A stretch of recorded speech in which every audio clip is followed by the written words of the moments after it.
ગુજરાતમાં દારૂબંધીનો કાયદો હોવા છતાં ભરૂચના ભાજપના સાંસદ મનસુખ વસાવાએ ભાંગરો વાટ્યો છે।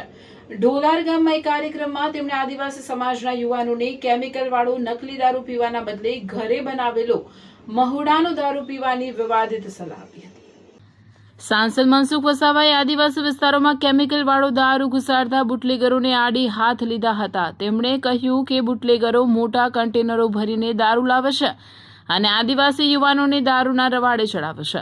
જો કે આ દરમિયાન તેમણે ઉપસ્થિત લોકોને એવી સલાહ આપી દીધી કે જેનાથી સૌ કોઈ આશ્ચર્યમાં મુકાઈ ગયા હતા। તેમણે આદિવાસી સમાજને પોતાના ઘરે જ મહુડાનો દેશી દારૂ જાતે બનાવીને પીવાની સલાહ આપી હતી, જેનાથી સૌ કોઈ આશ્ચર્યમાં મુકાયા। સાંસદના આ નિવેદનો બાદ ખાસ કરીને મહુડાના દારૂ અંગેની ખુલ્લી સલાહ બાદ નર્મદા જિલ્લાના રાજકારણમાં ગરમાવો આવી ગયો છે। મહુડાનો દારૂ જાતે બનાવીને દવા તરીકે ઉપયોગ કરો। કોઈ ડોક્ટર કહેતા ઘણા એવા છે કે ડોક્ટરની સલાહથી ડોક્ટર રહી બરોબર છે ને કે ઘણા ડોક્ટરો સલાહ આપે કે તમારે હેલ્થ માટે દારૂ પીવો પડશે, તો તે કેવો દારૂ? સારા મહિનો બદામ પિસ્તા એનાથી બનેલો। આપણે આ મહારાષ્ટ્રમાં કેમિકલ વાળો દારૂ, કેમિકલ વાળો એટલે મેં તો ગુજરાત ભારત સરકારમાં મંત્રી હતો ત્યારે ફેક્ટરીની પણ મુલાકાત લીધી છે।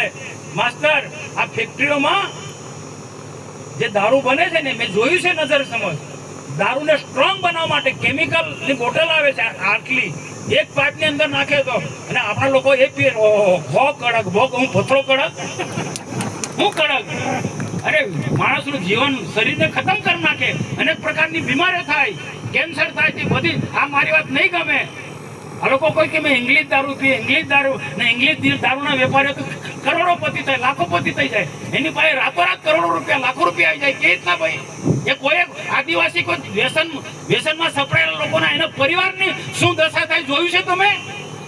આ બુટલેગરોને હું પ્રશ્ન કરું છું કે તમારા ખરાબ દારૂના કારણે, કેમિકલ વાળા દારૂના કારણે જે લોકો દારૂમાં સપડાયેલા છે, પરિવાર જે વ્યસનનો ભોગ બન્યા છે, એક વખત એક બે પેક માર્યા પછી ને આદત પડી જાય સાહેબ, એ છૂટતું નથી।